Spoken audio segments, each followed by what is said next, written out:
Salut tout le monde! Coucou, on espère que vous avez passé une bonne semaine. Si tu nous découvres avec cette vidéo, moi c'est Erika. Moi c'est Sylvain et on voyage en camion aménagé depuis 4 ans avec nos 2 enfants. Cette semaine, on t'emmène découvrir le nord du Laos. On te partage des routes chaotiques, un petit village hors des zones touristiques et des magnifiques paysages. On te souhaite une bonne vidéo et on te reprend après. Ciao!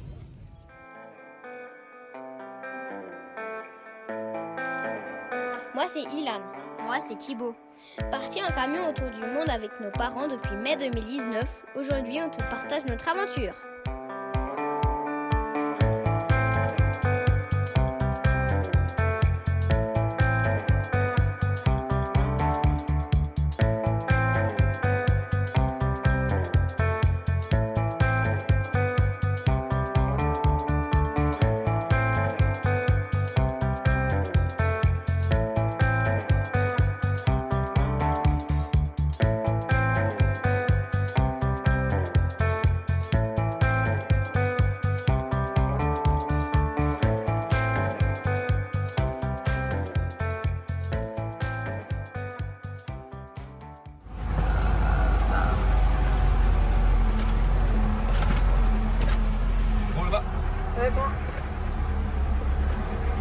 Ciao, ciao, bye bye.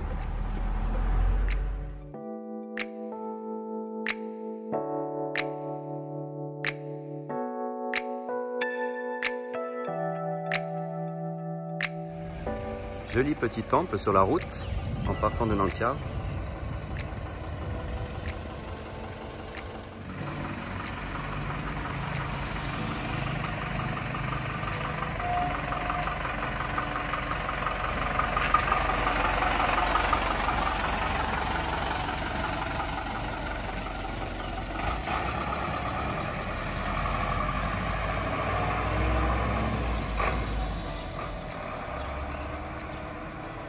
Ils enlèvent les poils pour les manger.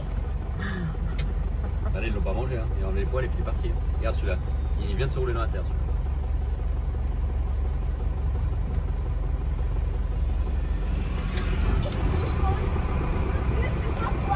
Il a pris un coup de soleil. Ah!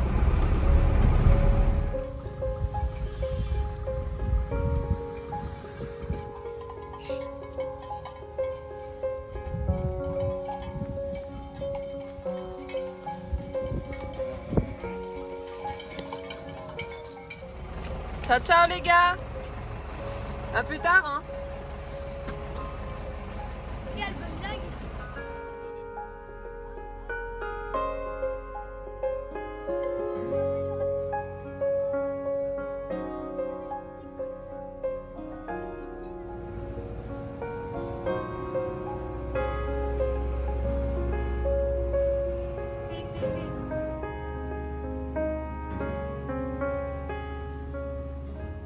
Bon, alors là on est à mi-chemin, du coup on est parti à 9h30 ce matin, on a fait 100 km, 110 je crois, en 9, 10, 11, 12, pratiquement 4 heures. Mais la route est très bonne et les paysages sont magnifiques, donc ça va. Et là on est super content, on a trouvé pour notre petit réchaud extérieur une bouteille de gaz parce que pour l'intérieur on est en train de demander, mais mis à part la viande tienne, il n'y a pas de LPG. Donc on va voir s'ils arrivent à faire quelque chose. Et on avait acheté une bouteille en Thaïlande pour notre réchaud et ça ne fonctionnait pas.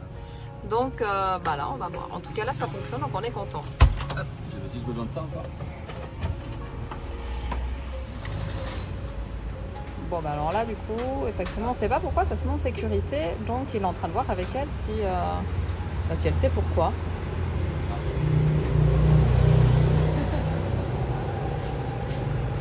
Non, elle sait pas?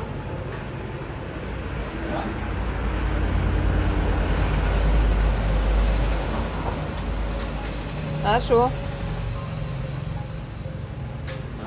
Elle sait pas pourquoi? Bon ma foi c'est pas grave, l'important c'est qu'on en a trouvé 2 bouteilles, donc au moins on a une sécurité, on sait jamais. Alors Udomsai du coup ça nous change un peu, on se croirait un peu en Thaïlande, c'est super moderne et du coup ça fait le lien entre la Chine et le Laos, donc on voit carrément la différence.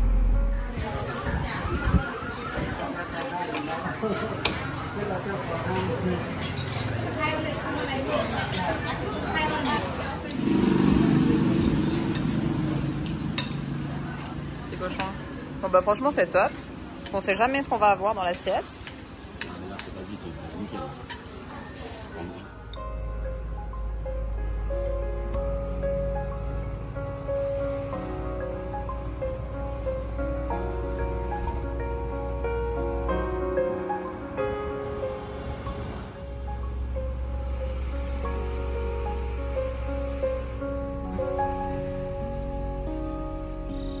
Pour des raisons commerciales, les routes du Nord sont de plus en plus empruntées par des camions poids lourds, ce qui rend l'état des routes chaotique. Je sais pas. Mais... Alors là, il y a comme un truc. La route, elle est carrément pétée. Mais il y a quelque chose qui s'est passé, je crois.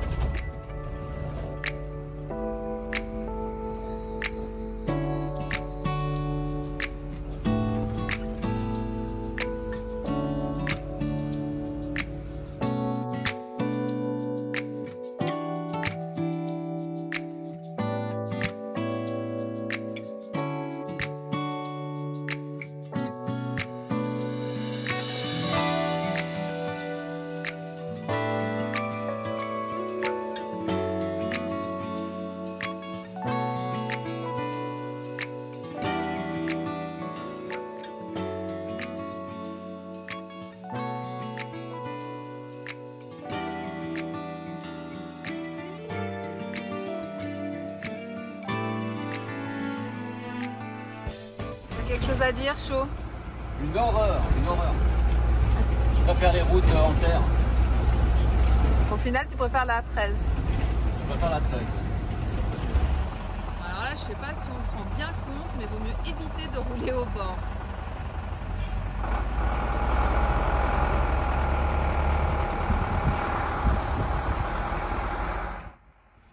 Donc on a fini par arriver à Luang-Nonta, malgré la mauvaise route et la pluie. La saison des pluies a commencé, mais c'est vrai que c'est notre première journée où vraiment la pluie n'a cessé.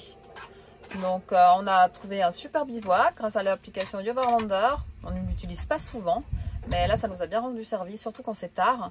Et puis on a fait un petit stop au marché local qui était vraiment très sympa. J'attendais un peu pour filmer, pour vous montrer l'extérieur, mais alors franchement ça roille depuis ce matin. Donc du coup on est un peu en ambiance squat à la maison. Donc là on a les petits loups qui sont en train de faire la popote.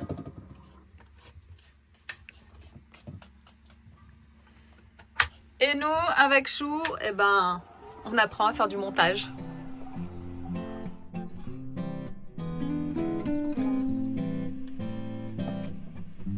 Bon bah comme tu vois quand même quand le soleil revient c'est plutôt sympa. Et là par contre on a une autre petite chose à gérer maintenant, c'est notre panneau de pont qui a dû avoir avec la chaleur un petit souci. Je pense qu'avec la chaleur... Et du coup bah ça pleut dedans au bout d'un moment en fait. Donc là on avait mis un torchon jusqu'à là, ça allait. Mais il faut... C'est depuis hier hein. Ouais, bah juste. C'est juste qu'on avait fait les essais avec la pluie, ça allait nickel. Là, il y a fait 50, peut-être 60 degrés au soleil. Et comme il est en plastique et en alu, peut-être que ça a juste bombé un petit peu. Et là, il y a un petit jour au niveau du joint. Peut-être qu'avec toutes les routes, là, les pistes qu'on a fait, vu qu'elles sont horribles, en fait, il y a plein de choses qui se desserrent. Et là, typiquement, je pense que ça s'est desserré cette histoire aussi. Oh, ce serait excellent que ce soit que ça. Ce serait pas mal, hein. Donc affaire à suivre, mais effectivement c'est peut-être que ça. Donc maintenant bah, on va profiter de la Camille pour refermer la tente. Bon ça c'est le côté un petit peu avec la tente où quand il pleut, bah voilà, hein, ça demande une organisation. Ça va là non du coup? Ah ouais, ça coule un peu après tu vois, avec le cage qu'on a là-haut. Ouais alors ça c'est en fait parce que vu qu'on a le sac au-dessus, il y a forcément un trou et du coup bah voilà, je sais pas si tu vois. Mais ça dégringole un peu, mais franchement on regrette pas parce que ce sac, il y a quand même toutes les affaires dessus pour tout ce qui est plongée, voilà, les affaires pour l'eau. Donc et t'as le pantalon, il a sorti à Maui. Ouais, arrête, je suis habillé en mode squat. L'avantage c'est qu'elle sèche super vite, non? Bah oui. Et puis qu'il fait quand même super chaud ici, il faut pas l'oublier. Donc après de toute façon c'est comme tout, hein, ça a l'utilisation, il y a des avantages et des inconvénients dans tout. Donc ça fait partie des petits inconvénients quand il pleut, mais c'est vrai que voilà, par rapport aux avantages qu'on y a, on regrette absolument pas notre choix.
Allez les gars, c'est parti pour le deuxième stupa de la journée.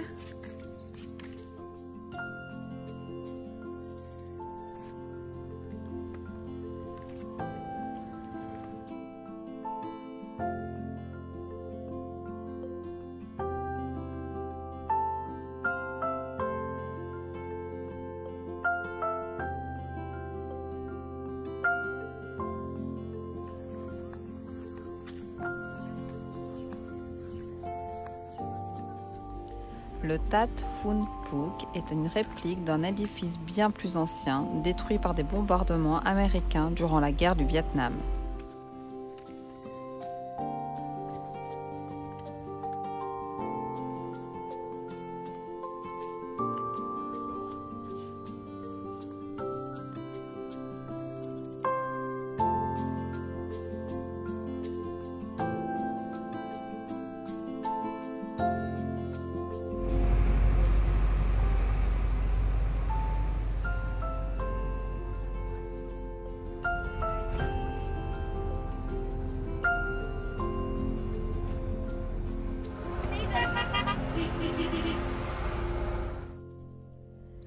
Le bouddhisme est la religion principale au Laos. Les Laotiens croient que tout dans l'univers est interconnecté et qu'il faut suivre le chemin du Bouddha pour atteindre la paix intérieure. Les temples bouddhistes sont très importants pour les Laotiens et ils y vont souvent pour prier, méditer et faire des offrandes.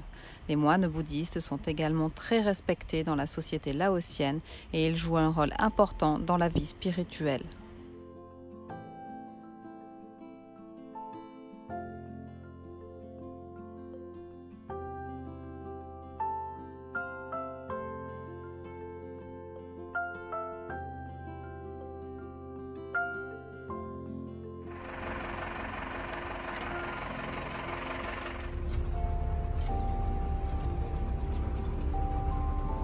Allez, petit tour au night market de Luang Nanta.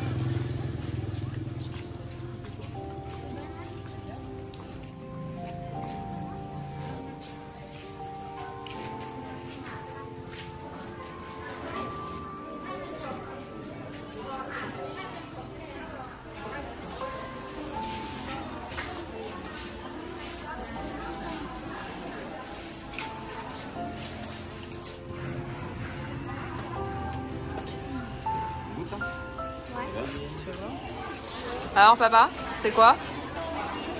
Je sais pas. C'est bon? Non. Non, c'est pas bon. Bon, bah. Alors cette fois, c'est une valeur sûre. Meilleur. Un peu sec. C'est un peu sec, ouais.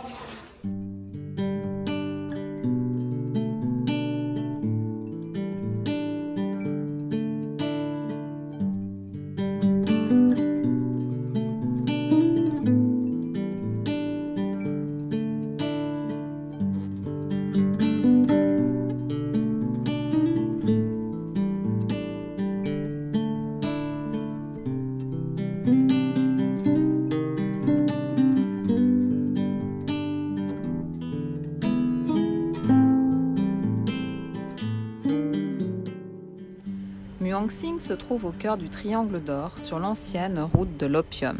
Petite ville située dans la province de Luang-Nantha, elle est connue pour sa riche diversité culturelle, avec de nombreux groupes ethniques, notamment des minorités Hakka, Hmong, Thailou et Yao. Hello, et nous voilà arrivés à Mueang-Sing. On avait eu peur de la route, mais en fait, c'est les gens qui avaient peur de nous dire qu'elle était mauvaise, mais elle a été refaite. Hein. On a mis 2 heures pour faire 60 km, donc c'était pas trop mal.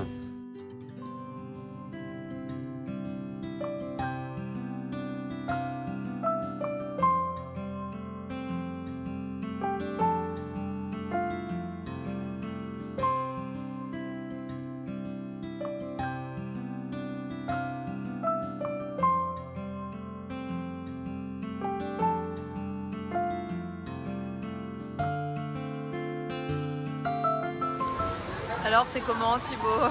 Délicieux. Délicieux. Tu peux nous expliquer ce qu'il y a dedans?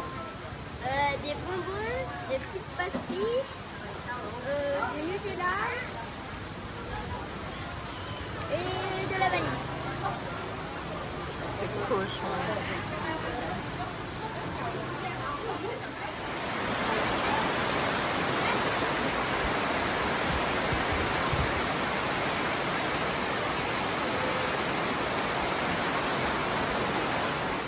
Hello, comme tu vois, le soleil est revenu ce matin. On va à un marché typique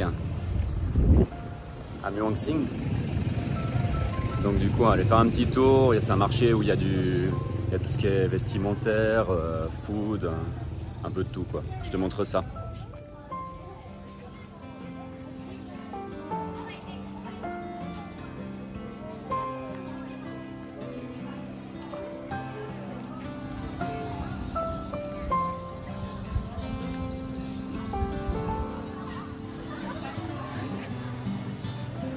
Non, elle est pas bien.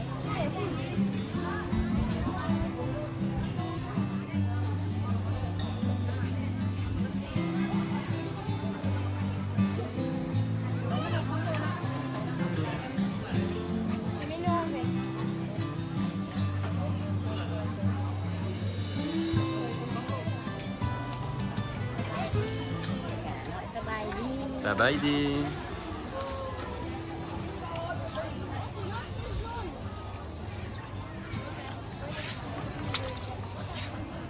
Alors il est beau ce marché?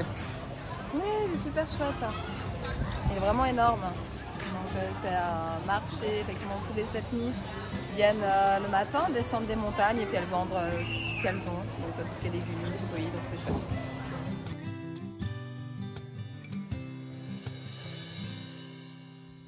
Bon bah voilà, après une petite heure passée au marché là, qui était bien sympa, les gens étaient super souriants parce que bah, c'est très peu touristique ici. On fait le dernier stupa de la ville en partant et on reprend la route pour Luang-Nantha.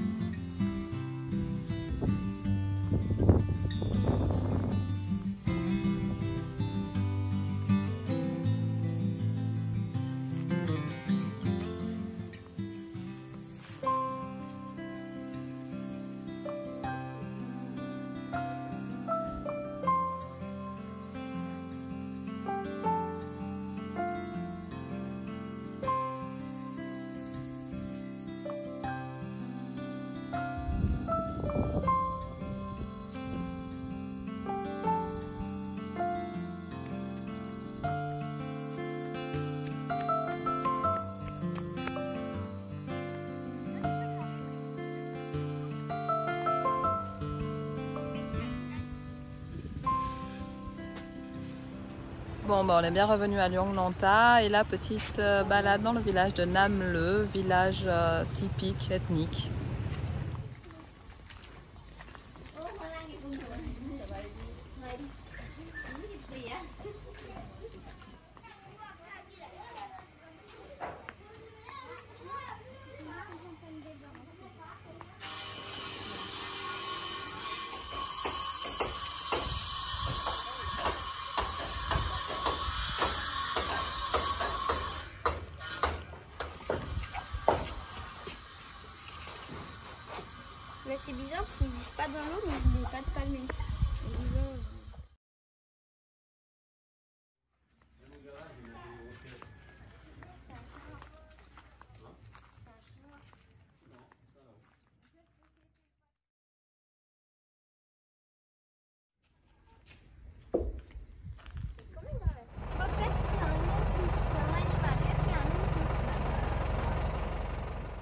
Bon alors, c'est sur mécanique. Voilà, deuxième suspension, avant gauche cette fois, le support qui a pété de nouveau en haut. Alors je sais pas pourquoi. Oui, parce que du coup, on n'avait pas filmé dans le bon sens, donc on l'a pas partagé, mais effectivement, on a le premier qui avait pété avant que vienne. Alors on va réparer celui-là, vu qu'il a l'habitude de le faire, celui à l'Amprabank. Quand on y sera à l'Amprabank, on remontera l'amortisseur et puis on réparera en haut.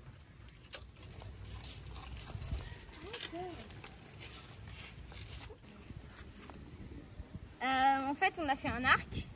Avec notre machette, on a coupé des flèches. Et j'ai trouvé un bout de bois en forme d'arc. Et on a fait avec du pneu. De la chambre à air pour l'élastique. On va vous montrer une démonstration. Tireur d'élite.